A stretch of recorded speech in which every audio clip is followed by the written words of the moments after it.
Today I'm going to show you how my kids and I made $60 selling good quality cut hydrangeas for bouquets in a couple of hours on Facebook.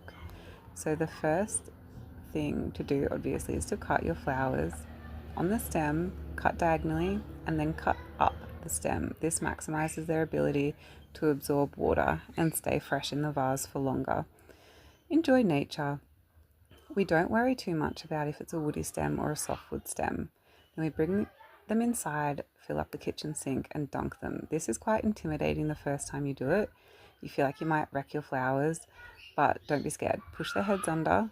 They actually absorb more water through their flowers than they do through their stems. If your flowers ever look wilted, dunk them. Not all flowers, just hydrangeas. We don't want to harvest flowers that are young or aren't bright in colour.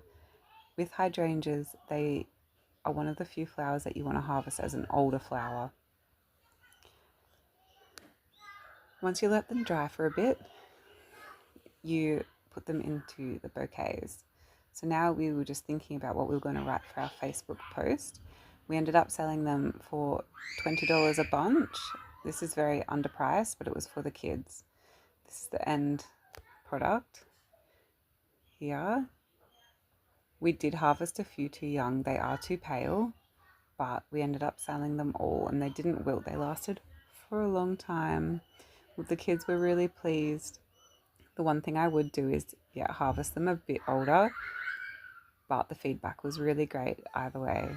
This is an example of way too young, but I think it still looks really pretty and it lasted really well. Thank you for watching, guys, and our kids have really enjoyed this whole process.